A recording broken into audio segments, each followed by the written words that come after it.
Pull up a chair, class, because Bellator 300 is upon us. And guys, I started watching Bellator back before they even hit Bellator 100.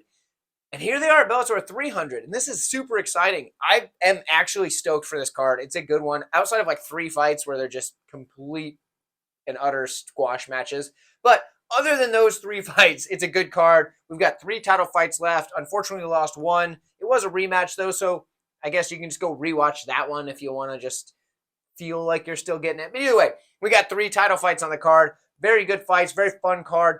I'm looking forward to it from start to finish outside of those 3 fights that are just kind of setup fights. But either way, crazier things have happened.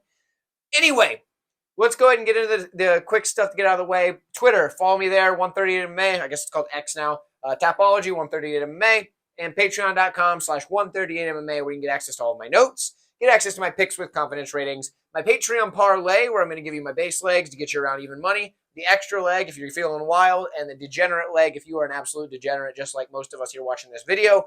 And then also you can sign up for a channel membership. Channel memberships are only $2.99. They help the channel a ton. They help me grow, show that you can really create something with just that $2.99 a month. So that $2.99 a month goes into things like better audio equipment, better visual equipment, more markers for the marker board, better lighting, things like that. It's only $2.99 a month, low cost. You get some cool stuff like little badges next to your name, some sweet emojis, stuff like that. Anyway, patreon.com/138MMA is the place to get all the good stuff. Channel memberships are just a good way to help out the channel, not expecting a ton in return. Hope that makes sense. Anyway, let's go ahead and break down Bellator 300 because, guys, this is a super fun card. Before we go to that, actually, one last thing. Hey, drop your favorite Bellator moment in the comments below because Bellator 300 is a huge event, and like everybody knows, Bellator is kind of not really going to be around a whole lot longer. So drop your favorite Bellator moment in the comments below. I'd love to read some of those and respond and all that good stuff. I'd love to hear from you, and I'll tell you mine at the end of the video. Ladies and gentlemen, boys and girls, children of all ages, 138 proudly brings to you the hottest race in the world. Folks, I really hate to do it, but there are 3 fights on this card that I really can't justify a full breakdown for. So we're going to just get a quick picks and a quick explanation. So the first matchup, I can't give you a breakdown for it because they're both 0-0. Spencer Smith has a bit of an amateur record. Josh Hokett seems to be coming from football and wrestling college background and maybe professional football. I don't know. I don't watch ball sports. I have no idea. But apparently he is coming from another sport background, and that's kind of why they're pushing him here. I do know that of the wrestling aspect from it, so that seems like the thing. He's a gigantic favorite. He's probably supposed to win, so I guess I'll pick Josh Hokett. It's a heavyweight matchup, so anything could happen. But, like I said, they're 0-0. What do you want me to do? So there's that. On to the women's featherweight here. Look, Jackie Catalina is being brought in to lose, and it's apparent by this matchup here. We have a girl that's on a 6-fight winning streak. She lost her first fight, won 6 in a row. Has a win over, I believe it's Terrado Lisboa, who just recently got a win in the UFC. She's fighting someone who's 3-3, coming off 2 losses in a row. Her only wins are over, I'm pretty sure, winless. No, she has 2 wins over winless competition, 1 win over someone who's like 3-2 now. So it's, come on. So Santos is the pick. It's just what it is. Bryce Meredith, he's fighting Miguel Pimbert. Pimbert's a guy that gets brought in all the time to lose. He's 2-2. He's fighting a guy that's 4-0 that is looking like a world beater. Pimbert is he's a guy that lost to, we have a 3-0 and a 2-0 fighter fight each other later on the card. I probably should have just threw that up here, but it's whatever. Either way. But Pimbert's a guy that was brought in to lose both of them at some point in their career. So it's just kind of what it is. So Meredith is the pick. All of them on this side of the board are the pick. I hate doing these quick ones like this, but they're all massive favorites and for good reason, at least from what I can tell. Except for maybe this one because it's a heavyweight fight with 0-0 records. But either way, there you go. I'll see you guys in the first actual matchup between a couple of grapplers in the women's flyweight division. We have Joanne taking on Jenna Bishop. Bishop's 5-0 in the career, but she's also competed in grappling for quite a lot of her time in martial arts in general. So it's not like she has no experience, really. It's just in grappling exclusively. Now she's in MMA. For Joanne, she's been in MMA quite a bit longer. She's 2-3 in the last 5 with that 11-7 record. Although it doesn't look very good, it is a lot of experience. So there's that.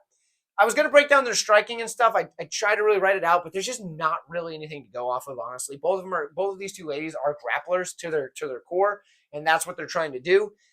If it becomes a striking matchup, it's just going to end up being the person winning the striking exchanges is going to be the more aggressive fighter, most likely. So I think the grappling is what's going to decide this one, whether that be because the better grappler gets the fight to the mat, or because the better grappler just happens to be the better striker, and that's where we end up. So for Jenna Bishop, she's got solid Brazilian Jiu-Jitsu. Her transitions are excellent. She's got very good control, especially when she gets to the back of her opponent. And she's willing to use the ground and pound to set up the submissions, which is something that a lot of pure Brazilian Jiu-Jitsu fighters don't like to do. She does it very well. I do like that out of Bishop. Now, on the Joanne side, she's more position over submission than anything, but I do think she has the better ability to get the fight to the mat. She's got very good trips from the clinch. She does a good job of getting the fight down when she needs it to be. And when she gets there, like I said, she's going to go for the position, not look for the submission. She will take them, obviously, if you give them to her, but she's not like fishing for submissions and trying to get one out of her opponent. She's looking for control, looking to rack up that control time and get the win that way. For me, I think Bishop is going to be the better grappler here, so I am going to take her in this matchup. But I'll be interested to see if this ends up being a striking match or a grappling match, predominantly anyway. Because if it does end up being a striking match, who really knows? Like, we don't, with both of them being such predominant grapplers, it really is just kind of anybody's guess in the striking from what I can tell. I've got Bishop. Let me know who you have. And all right, next up, we're at middleweight. We have Grant Neal taking on Romero Cotton. Both guys 4-1 in their last 5. Both guys 1 loss on the career. Although I still think Grant Neal won that fight, but whatever. That's not what we're talking about today. But like I said, both of these guys, 1 loss on the career. Both guys 4-1 in the last 5. Both come from a wrestling background, so a lot of very similar things to these fellas here. We're going to start with the Grant Neal side. Dude's got solid boxing. Now, he came in MMA with a wrestling background, but he's got solid boxing. He sticks his jab well, and the thing that he mixes together, his boxing and wrestling, is that when guys shoot the takedowns on him, he times them, stuffs them, and then counters with shots, with strikes, that is. And he's using those strikes to make people pay, and he's using that wrestling to make it so he has that option to do so. He does a very good job at stopping the takedown and then coming back with boxing combinations and doing well there. Now, when it comes to his wrestling, like I said, the takedown defense, it's there. He uses his wrestling more defensively now than offensively, but he can mix in his own takedowns when he needs to. But like I said, he prefers to knock guys out with those hands, land that jab, start sticking the combinations, messing them up there. Now, when it comes to Cotton, he's the opposite. He's sticking to that bread and butter. He wants to wrestle. Sometimes, though, he does shoot naked takedowns, and that's the problem. What I mean by that, what do I mean by naked takedown? He's not getting naked and shooting a takedown. What I mean by that is he's shooting a takedown without setting it up, at least in MMA. Now, like, he could be doing all the wrestling things correct, but he doesn't have enough of a threat with the striking at times, especially against somebody like Neal, to be able to get him worried about the hands and then get the takedown going. He doesn't do that super well, but when he does get on top, he's got very good top pressure, and he's a very good wrestler for the purest sense of wrestling. Now, when it comes to striking, he does have power. He's a big, strong dude. It's a middleweight matchup. That's what it is. But he's got, a good, clean 1-2. But it's just not as refined as someone like Grant Neal. I think Grant Neal wins this fight at a pretty good clip. I think he's 9-0 if you ask me. But either way, I think Grant Neal's going to get this one done. I think he's probably going to get a stoppage, maybe second or third round. I think first round is going to be, going to be tough for him to get it done there. But I think second or third round, he's probably getting the knockout. Grant Neal's my pick. Let me know who you have, and I'll see you. An odd catchweight matchup at 175 pounds here. I probably should have put this one in the beginning in the quick picks, but we're going to breeze through it here. We have Magomed Berkhamov. He's taking on Herman Terrado. Terrado is 3-2 in the last 5, 3-1 in a no contest for Berkhamov. Big height and reach advantage for Berkhamov, 6 foot with a 73-inch reach as opposed to 5'9 with a 69-inch reach. Here's the deal, guys. Terrado, he hasn't fought in 5 years. That's a long time. And if you look at his record, it's pretty good, 15-5-1. But then if you look at the competition, the guys he's beating, most of them weren't any good. He looks good doing it, but most of them weren't any good. So when you start saying, oh, well, he lost a couple of fights in a row back in 2018 over in the PFL, didn't look that good. He was fighting guys that were better than him, guys that were actually, beating other really high-level guys. But Terrado, he's basically just that come-forward power striker. That's what he does. He's got decent grappling. It's not terrible, but he's just a come-forward power striker. On the other hand, Berkhamov is a mixed martial artist, right? Now, his striking's just decent. It's not great, but it is set up by his wrestling. I was going to put more here, but it was unnecessary.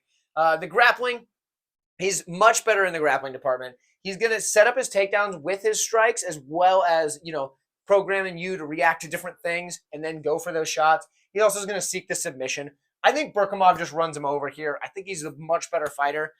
The only thing I could see for Terrado getting a win is just if he catches him on the way in with a big shot on just big flinging big bombs. He's a big, powerful dude, or at least he was in like 2018 when he fought last. So that's what I went off of. Either way, let me know who you have. I'm sure it's Berkhamov. I'll see you guys. Time for the light heavyweights. We have Maciej Rozanski. He's taking on Dovleton Yagshimuradov. I think I got that one right this time. Yagshimuradov is 3-2 in the last 5, 4-1 for Rozanski. Very much like the last time I broke down Yagshimuradov, I don't have a good read on him. Obviously, he's a good fighter. He's 27-1 on the career. I just don't have a good read on him. So maybe, watch this breakdown for the Rozanski stuff. But, take my pick with a grain of salt. Let's put it that way. So let's start with Rozanski because I know what I'm talking about here. The dude's got good boxing, good combinations, and he keeps his head moving, right? He's very much volume over power, which is good for him, is for his style. And when he has guys that are going to look to try and get the takedown on him, he's using that uppercut every time they try to dip and try to go low. He's using that uppercut to keep them up, obviously, but then also to kind of stop them from wanting to get the takedown or wanting to shoot for the takedown because they're going to run into it, right? And he's got those combinations that come after it. So it's not just uppercut and then stand there. He's throwing it and then he's boom, boom, boom, boom, just coming at him. Because he does do volume over power. Like I said, he's not throwing big, heavy shots. Although he's got enough power, he's more of a volume guy. In the clinch, he's pretty good as well. He's going to start working those knees. But the thing that I like the best is the elbows on separation. As soon as that clinch starts to, break apart, boom, that elbow's coming through. Whether it's against the cage or out in space, he's looking for that, right? Now, when it comes to the grappling, he's very good at attacking the submissions, especially on top. But when he's on his back, he can still look for him. He can get held down on his back as well, though, and that's not something you want to see. But he does have 9 submissions out of his 14 wins. So the guy's clearly looking for those submissions. And for a guy that I think feels like more of a boxer when you're watching him fight, the submissions are how he's getting his wins. So a lot of club and subs as well, but a lot of times it's just from the pressure and the volume, he's getting himself in a position where he can then get the takedown if he needs it because you're thinking a lot about the hands. Now, for Yagshimuradov, on the other hand, opposite kind of. He's very much power over volume. So dude's got KO power for days. He's got 12 knockout wins. But his volume, sometimes he's looking for that big power shot from what I can tell. And that's not what you really want when you're, going to a decision. So when it comes to if this fight goes to decision, Rozanski should be the pick. However, we got a guy like Yagshimuradov here that can flatline a guy. He's also got good wrestling and top pressure. So if he's going to make it to decision, that's what he's going to want to do. He's going to have to use that wrestling to get that going that way. But very much like Rozanski, who can get held down on his back, Yagshimuradov is also not super good off his back. He needs to be on top. Both of these guys similar in that aspect, very different in the way that they strike. I'm going to take Rozanski because, like I said, I don't have a good read on Yagshimuradov. But I think I picked Rozanski last time and he lost. So I don't know. Maybe I'm wrong. Maybe I'm crazy here. Let me know who you have, especially if you've got a good read on Yagshimuradov, because I do not. Let me know. I appreciate it. I'll see you guys heavyweights next. We have Davion Franklin. He's taking on Slim Trabelsi. For Slim Trabelsi, he is 5-0. He's taking on the 6-1 Franklin, who is 4-1 in his last 5. For Trabelsi, we're going to start on his side. He's got solid wrestling. The takedown entries are probably his best asset in that department. He gets down low, gets all the way to the hips, and secures the takedown. When he gets on top, the ground and pound is there. He's very good at that. Decent striking. It's basically the overhand that's set up by the wrestling. Like he's going for the level change, comes over with the overhand, does a darn good job with it, and he's got a ton of power to boot. So there's that. Trabelsi, powerful striking. He's got good wrestling or solid wrestling. Gets the takedowns, gets the ground and pound. That's where we're at. Now for Franklin, he's a big, powerful striker that lacks a lot of polish. He needs more shine and more polish to round out that game. But when he hits you, you're dropping like a sack of potatoes. The guy hits very hard. Now, wrestling-wise, he's a good wrestler. He likes to slam guys, pick them up, just put them down as hard as he can. The problem, though, is cardio fades, especially when he starts slamming guys around. For me, This is a tough one to pick. They're big heavyweights slinging power shots, but I'm going to take Trabelsi. I think he's probably the better wrestler, and I think that's what's going to get him the win. So let me know who you have. I'll see you guys in the next fight. This fight should actually be very exciting here. We have Henry Corrales. He's taking on Kamaka III in the featherweight division. Guys, if you haven't done so already, go ahead and like this video for me. I appreciate it a ton. It really helps out the channel. I know I say this every time, but guess what? It's because it does. We didn't make it to 2,000 subscribers this quickly because nobody was liking the videos. It's because you guys are doing your part in liking the videos, getting it in other people's feeds, getting it in other people's suggested videos. And because of that, I thank you. So if you've already liked the video, nice job. You guys are doing it right, hitting it right away when you come on onto the video. But for all of you that haven't yet, hey, here's your shot. Going down there, click that like button. I've rambled enough that you've had plenty of time to click it and make it back up to the video. Now let's break this one down, shall we? So anyway, Kamaka III, he's 3-1 in 1 draw in his last 5 fights, 4-1 for Corrales. This is probably going to be one of the more fun fights on the card because both guys are probably going to be looking to strike, although both of them are very accomplished at both grappling and striking. Now here's the deal. For Kamaka III, he's got a decent wrestling in his back pocket, but he's just going to want to use his striking because he's good at that as well. If he does get taken down, right back to his feet. With the striking, he's got very fast kicks, ton of power in the hands, and he's very durable. So if you're going to be able to land on him, you better hope that you've got multiple shots coming and you're able to crash that pocket and not let him get one of his power shots off because when he hits you, he probably drops you. Now on the other side, for Corrales has good forward pressure. He's going to come forward throwing combinations. And he's going to land this leg kick that when he lands this leg kick, it's just over time accumulates that damage and he just keeps on slamming it down there while coming at the top with combinations. Another thing I really like about him, now in this matchup it might be difficult, but Corrales is a guy that he does have good counters, but a lot of times he counters as after he's hit. So like he'll eat a shot flush and still come back with a counter. Not like, eat the shot, start covering up, and then look for his spot. He'll just eat it and then still throw back at you. That's a very impressive thing to do, especially when you're, middle of a firefight with a guy and you're trying to land clean shots. I don't know if any of you have ever been punched in the face, but if you have, it's really hard to tell where your opponent is exactly as your head is whipping to the other side. You're kind of guessing. He's got pretty good accuracy with those counters, even when he's been getting hit. So Corrales is very good there. I do think he's going to probably have better volume in this matchup, but Kamaka probably hits quite a bit harder with his shots. Now in the grappling, Corrales, he's incredibly hard to hold down. He's scrambling. He's working back to his feet. Both of these guys typically are going to be hard to control on the mat. Both of them are probably going to end up striking in this matchup. For me, I love it. In recent memory, Corrales has impressed me a ton. He's looked very good as of late. And that career record of 21-6, that shows the level that he's at and the way he's been winning these fights lately. Now, for Kamaka, though, the upside is there with the power, right? He's got the great equalizer. Now, he's probably going to have a little less volume in this one, but he's got those fast kicks, like I said, and that power in the hands. So it does make it tricky, and I'd be a lot more confident in Corrales if those power shots weren't coming right back at him from a guy like Kamaka, who's also extremely durable. I am going to take Corrales. I think he's a better fighter, and I think more times than not, he's going to win this matchup. But that's a tough one because you got a guy like Kamaka. Like I said, they could end it in any moment. Let me know where you're at on this one. I'd love to hear from you. And up in the lightweight division, we have Jesse Roberts, who is 6-0. Nice, tidy, clean record of 6-0. Taking on Sergio Cossio, who is 5-0 in the last 5, but has a much larger experience list in his MMA career. 25-8-1. That is a lot more fights than Roberts. But Roberts, like I said, never lost before, so there is that. He has decent striking, Roberts does. Decent striking. He keeps a high guard, and he's going to stay moving, okay? He's going to keep going, picking his shots very well, keeping his range, and just kind of keeps moving side to side, forward and back, whatever he's got to do, but keeps at his range. His biggest problem on his feet, though, is he throws a lot of single shots as he's looking to pick those shots, throw that one, and then get back out to range, keeping that high guard. He does a good job at it, but, he's not threatened with big, heavy combinations or, coming in, just swinging bombs. He's just picking his spots, throwing single shots.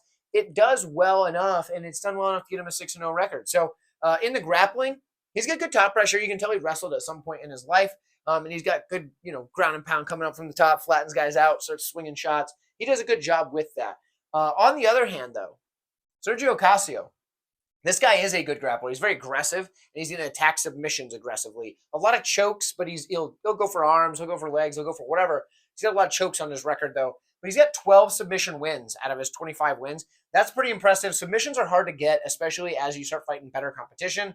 The dude does a good job at pushing people up against the cage and just grinding on them. He'll stick his head up under their chin, start running his elbows into their body, stuff like that. Just taking the point of the elbow and just rubbing it into their body. Give you a good example of that. Take your elbow and your hand and just go like that, and you in the palm of your hand, just hitting the elbow. You're not even hitting very hard, but you feel it. And you're like, man, that doesn't feel pleasant. Now just imagine just taking that elbow and just digging it into having it dug into your chest. You obviously can't really do that for yourself, but that's what he's doing to these guys, and he's just grinding on them until they let him get the takedown, and then he starts attacking those submissions. Does a good job there. Now when it comes to his striking, he's got good forward pressure. He's not a great striker, but he's got good forward pressure and he's got good movement, and the movement makes his strikes come from odd angles. So he's doing all sorts of wild stuff. Moving constantly and throwing these strikes. Does a good job at it, and he can do it for 5 rounds. He's had a handful of 5-round fights in his career so far. His cardio has held up the whole time.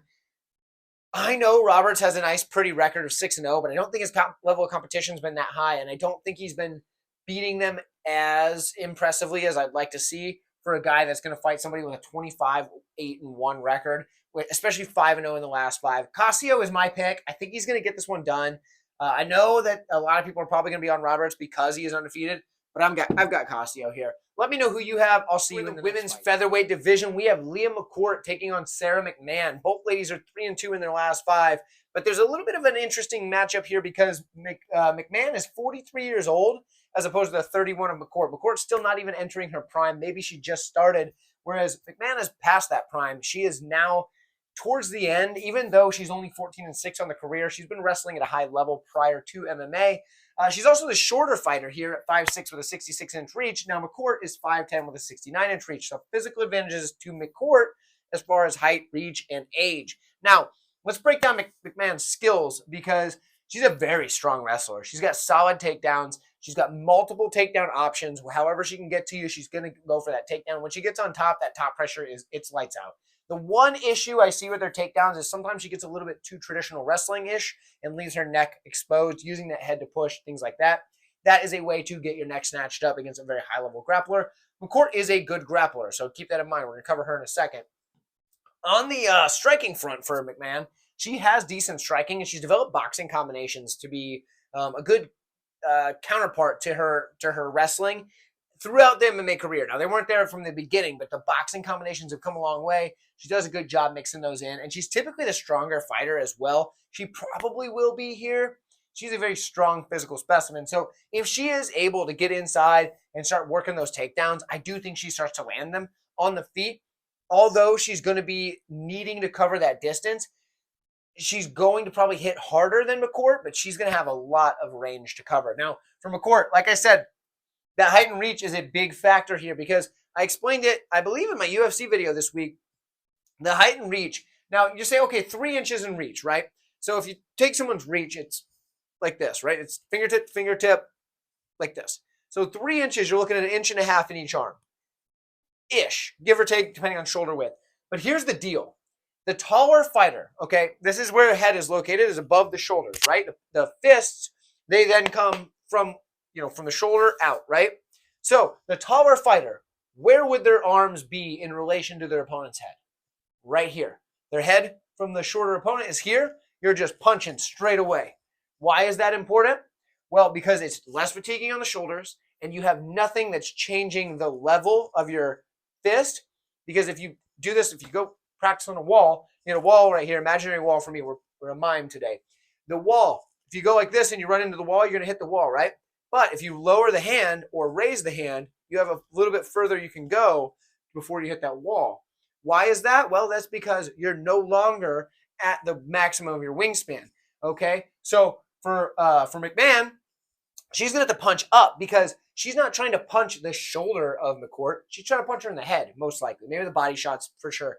But that's way up here, right? So she's punching way up here because that's like 4 inches in height and then also has the reach disadvantage. So her arms are getting shorter by coming up, whereas McCourt is punching straight and already has the reach advantage. I know I explained this in the UFC video, but I wanted to elaborate on it a little bit more because people don't quite understand a difference in 3 inches in reach when you have a 4-inch height doesn't just mean, oh yeah, like 1.5 inches in each arm. It's whatever. That's not what that means, and that's not how that translates in the cage. So McCourt has a good advantage in the striking that is just built into her natural physiology here, okay? And also being younger is going to help her too. So there's that. Anyway, for McCourt, let's break down her skills. She's a good grappler. Her cage push is probably her best weapon, okay? She has that judo-style background. She pushes ladies up against the cage and starts to wear on them, but she gets those throws from against the cage where she can get the, that hip toss from coming underneath. She can grab the arm, come over the top, whatever, a lot of judo-style throws. But she can also go to the trips, and she's very good at that as well, hooking the leg and tripping that way. She does that fantastically, but also just wearing on opponents up against the cage. And because she's taller and everything like that, when she's up there against the cage, she's able to kind of use her height and her frame or whatever to be able to come back off if she has to, and then keep her range out of range, keeping the opponent up against the fence without them being able to hit her as well.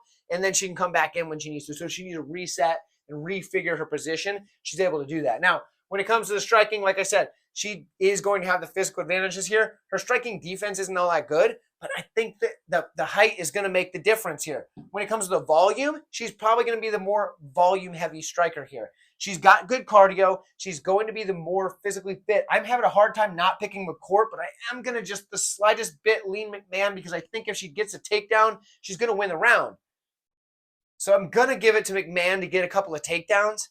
But I think it's a close fight, and I won't be surprised at all if McCourt pulls it off, just because, like I said, if she can keep this on the feet, and she is a good grappler, if she can keep this on the feet, she's going to be able to land those shots at range and then use her abilities to get the fight to the cage. I know this is a long breakdown, and most of you don't care about this fight, but I'm telling you, this is a good fight, and I'm having a hard time picking on this one, so I'll be tuning in for sure. I'm going to slightly lean McMann, but the age, the height, it scares me. I'm not going to bet it. I'm just going to pass. I'm going to crack open a nice cold root beer. I'm going to toss it back and just enjoy, right? Kick my feet up on the coffee table, have a good time. And that's what you should probably do with this fight as well. I'll see you guys here at bantamweight. Now, this is an interesting one because neither guy really has a ton of experience, and the experience they do have is against fairly low-level competition. We've got Alberto Garcia. He's 2-0 in his entire pro career. We have Bobby Seronio III, who is 3-0 in his entire pro career. Now, something interesting to note, both of these guys have fought Miguel Pimbert. Pimbert is a guy I mentioned earlier in the quick picks part of this video.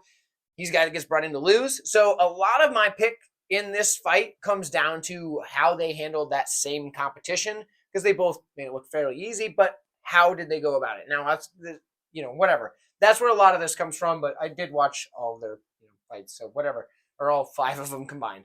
Anyway, for Garcia, he's got decent wrestling and he's got decent takedowns, and that's what he's used in that Pimbert fight, like I mentioned. And that's kind of his best weapon to go to in most fights, from what I can understand from the 2 that I saw. Decent striking as well. It's there, but yeah, the wrestling is what he used most. Now, for Seronio, he got a little bit more of a sample size. He got a whole extra fight in there. He's a very fast starter. He's going to do that wrestling as well. He's got decent wrestling, but the slams are what he likes out of the wrestling. He actually comes from a Kachikembo background, if I remember correctly, and that's why his striking is the way that it is. He likes to use his lead side kick, right? So there's a couple of different styles of side kicks. He uses that lead leg, boom, picks it up, goes for it. He doesn't step through it, things like that, but he comes off of that lead leg, and then what he does is he follows it with a 1-2 just right after. So hits the side kick, uses it almost as a step, comes forward with the 1 and the 2. But because he's standing in that bladed off stance, especially after that side kick, that 2 comes way across the body. He has to really reach for it. So that's why off the kick, he's, instead of just coming right in with the 2, he's throwing that 1 to get that distance in there. Boom, just lands a 1-2. That's what he likes to do with the striking. I think Seronio is the A side here. He's the guy that's probably going to get the win.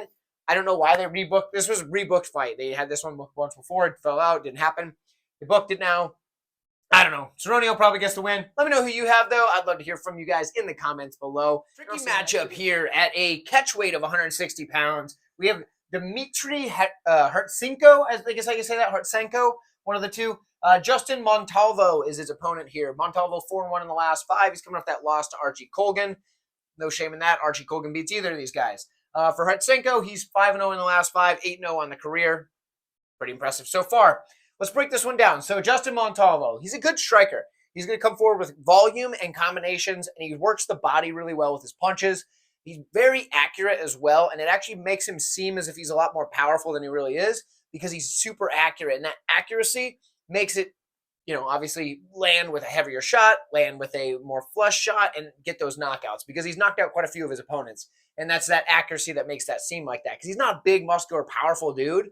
But when he hits guys, even just with a shot that just, it doesn't seem like there's a ton on it, he drops them. And for me, it seems like that happens to be chalked up to his accuracy. I could be wrong. Let me know if you guys have a different opinion on that, but that's where I'm thinking. So good grappling as well. His takedown defense isn't the best, but he's very good at either getting back to his feet or sweeping and getting on top. And he does both of those very, very well. And I think in this fight, he actually has a chance to get some pretty good success with that when he does get taken down, because at some point he probably will get pushed up against the cage and taken down because he's taking on Hrytsenko, who Hrytsenko is a very good grappler with a body lock takedown that he uses very well. And a lot of times he does it at the cage. He uses the cage to help him get the takedown because he'll go in for the body lock. In the open mat, he's having trouble, so he pushes up against the cage, starts working his way around to the back, and then he starts using that cage to start dragging the takedown with, by trips and things like that as well. In the striking department, he's got good kicks to all levels, and he can do it off of either leg, which is very impressive. So he's either throwing off the lead leg without having to do a switch, nothing like that, which is difficult. For all of you that have never, done any martial arts or anything like that, kicking off the lead leg for a lot of people is way harder than the rear leg, because the rear leg, you just kind of fling your leg through and you can use your body's momentum. But off that lead leg, you got to be balanced enough to pick that leg up and throw it without giving away that you're going to do it, first off, but then also without having the ability to throw that big momentum from the back leg that you would get, because you can throw, I don't know how to explain it when you can't see my legs, but either way. So he does that very well. I like it. He's very quick with those kicks as well as the hands. He's quick in his strikes, and he's got pretty good movement on the feet as well. He's always light on the toes, moving around, doing what he's got to do. I think this is going to be an interesting matchup, and the reason why is because obviously there's a ton of momentum on the Hrytsenko side. I think he's a favorite right now. I think he opened as the underdog. He's a favorite now, or maybe I got that backwards. One of those two things. Either way, he's good. But at the end of that matchup with Scatizzi in his last one, Scatizzi's landing on him quite a bit, like pretty relentlessly. And he wasn't able to get Scatizzi out of there. Scatizzi's tough, I get it, but he's getting hit a lot, right? If he's getting hit like that from Montalvo, I think Montalvo puts him down. I'm going to take Montalvo to win this one. I don't know if he's going to get the decision and just off of a couple of knockdowns late in the fight, or if he's going to get the knockout, but that's kind of where I'm leaning. So I'm going to take Montalvo as the underdog. I'm pretty sure he's the underdog now. Like I said, could be wrong. But let me know who you have. Are you going with the undefeated Hrytsenko? Are you going with Montalvo coming off the loss, getting that bounce back in this one? I'd love to hear from you guys in the comments below. Women's flyweight championship is on the line. Liz Carmouche defends her belt against Ilima-Lei Macfarlane, who is the former champion in her own right. Macfarlane is 3-2 in her last 5, 5-0 for Carmouche. This is an interesting matchup for me, and one that I'm actually looking forward to watching here. Macfarlane, she's a decent striker, right? She's got good flurries when it comes to her strikes. Not a ton of power, though, but the flurries with the volume, she can land on her opponents and really start to kind of rack up those shots. But she doesn't have a ton of power on them, and when she gets to the grappling, that's where she wants it. Now, she's got solid Brazilian jiu-jitsu. She's got very good slicing elbows from the top or the bottom position. But the problem is sometimes she is content to stay off of her back. Although very active from the back, she is content to stay there. She has an excellent armbar and triangle sequence that I think if she's able to use that in a lot of matchups, it's going to go very well for her. But the problem for Ilima-Lei Macfarlane, she's fighting Liz Carmouche. Liz Carmouche could still compete in the UFC today. I don't care what anybody says. She is fantastic. I don't know if you guys know this, but she's going to win over Valentina Shevchenko back in the day. She's 1-1 against Shevchenko. She's in the UFC, beat girls like Caitlin Chukagian, who's a top contender at flyweight, Jessica Andrade before Andrade went down that slump. Carmouche is the real deal, and she is gosh darn good, right? She's got decent striking, maybe good. I went back and forth on that one, if you can't tell by how it looks sloppy when I wrote good. Because it's a lot of counter striking and just solid defense, but it's opened up by the fact that she's a very good grappler, right? She keeps a high guard and she counter strikes. That's basically what she does. But when it comes to grappling, she's a very strong grappler. She's got good takedowns. When she gets the fight to the mat, she can transition to wherever she needs to get to very well. The crucifix position is a good one for her. Similar to Shevchenko, she likes that side control. She'll go to full mount, whatever she's got to do. And she's going to start putting it on people because she has a very large toolbox. She's a legitimately good grappler with solid control, and she will pound her opponent out Not only that, but she's extremely physically strong. I got a bet on Liz Carmouche at minus 190, and I feel like an idiot for not just throwing 100 units on it. I'm not even kidding. Liz Carmouche is fantastic. I think she's going to run over Macfarlane here. And don't get me wrong, Macfarlane's pretty darn good, right? She's 13-2 on the career. She's not a bad fighter. Carmouche is the real deal. She still is. I know she's 39. I think she's going to just absolutely dominate. And she'll probably be the women's flyweight champion until Bellator's no more, which this might be her last defense, or maybe she get another one in there. But either way, I don't see anybody beating Liz Carmouche in the women's flyweight division over in Bellator. And after this, if she goes over to the UFC again, I think she gets some wins there. So let me know who you have, though. I'd love to hear from you guys. Do you think Macfarlane has a shot? I'd love to hear from it. Let me know in the comments. And it's our co-main event for the women's featherweight championship. Kat Zingano is taking on Chris Cyborg. For Zingano, she's 4-1 in the last 5, 5-0 for Cyborg in her last 5. It's an interesting matchup because it's basically a wrestler versus a striker with, obviously both women being fairly well-rounded, but also their specialties are opposites, right? So for Zingano, she's the wrestler, right? She's a solid wrestler with good takedown entries. When she gets on top, she's got grinding top pressure and very abrasive ground and pound, looking to cut opponents open, just wear on them, split the skin, do what she's got to do until you leave that opening for a submission, and she'll jump on that looking for the win. Now, in the striking, she's got decent boxing combinations, but really, she's more of the wrestler, right?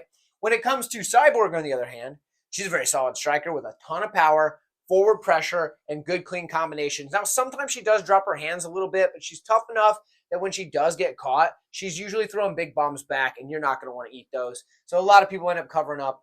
And a lot of times when she is dropping her hands, I'm nitpicking a bit. It's because she's got that opponent ready to just crumble. So for Cyborg there, she's going to be the far better striker here, and I don't think Zingano is going to be able to get better on the feet. When it comes to grappling, that's where it's an issue for Cyborg. Now, she's got good top control, and she's got very heavy ground and pound, but I think off of her back with a wrestler like Zingano on her, she's going to struggle there a little bit. Now, she might not just get finished, but she's going to probably give up rounds or at least minutes in a round if she's got Zingano on top of her, right? Because Zingano is a very good wrestler. Now, it's interesting because it's a 5-round matchup. How do we think it's going to go? I do think Zingano has good minute winning potential with the wrestling, but I think Cyborg is going to be doing a lot more damage with the powerful striking. She's going to have good enough takedown defense and good enough grappling in her own right to not just get ragdolled in the wrestling. I think Cyborg's going to hit too hard, put too much pressure on, and get the power going. You start walking, stop walking her down, just crossing the cage and throwing those power shots. So for me,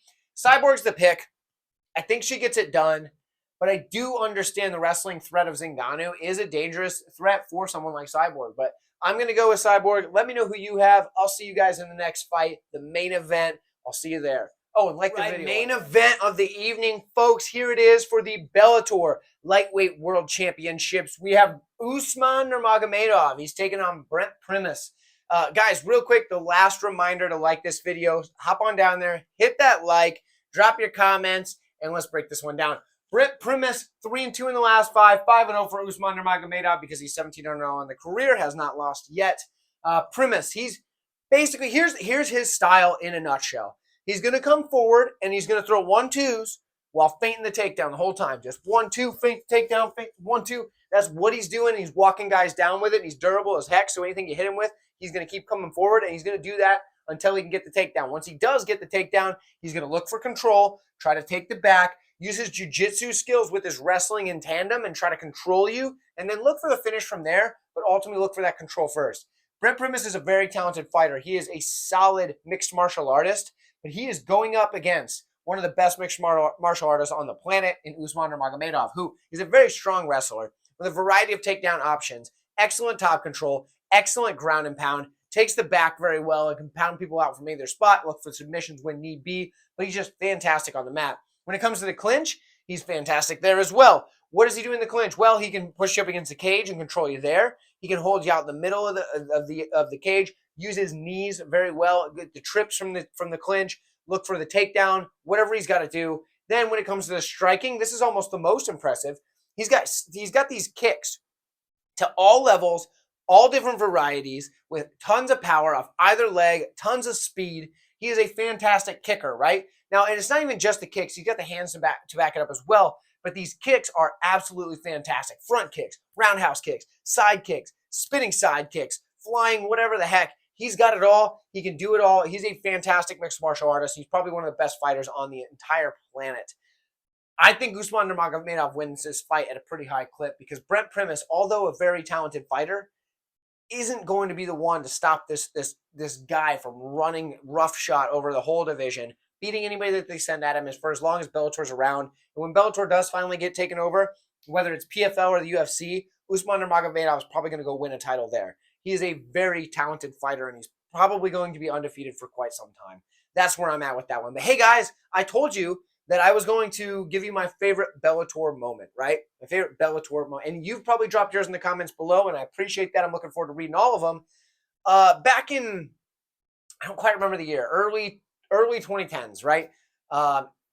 Pre-Bellator 100, there was a guy, he was one of my favorite Bellator fighters after this fight, right?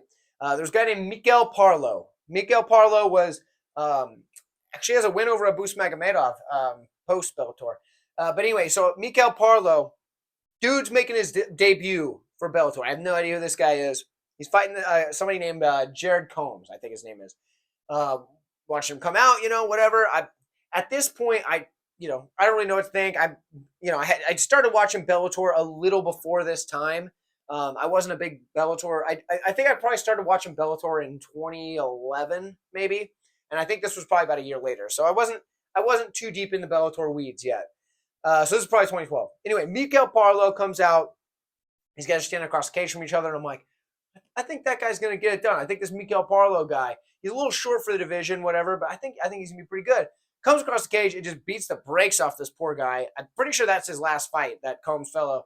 I think it's Jared Combs. I could be wrong on the name. This is a long time ago, guys. This is over a decade ago. After that, Miguel Parlo was my favorite fighter for a short while. At least he was definitely my favorite Bellator fighter. But he was probably my favorite fighter for a while because I don't know what it was. Something about that dude just going across and just wrecking this guy in his debut, looking like an absolute savage. Absolutely loved it. His later fights in Bellator, they were fine. He got some decision wins, got some losses. Lost to Brennan Ward. Not a big shame there, Lost to he lost to Chris Honeycutt. That one was rough. But either way, the dude ended up like 13-3 on the career. Not a bad career for a guy that, didn't ever make the UFC. But anyway, long story short, I was a big fan of Miguel Parlo.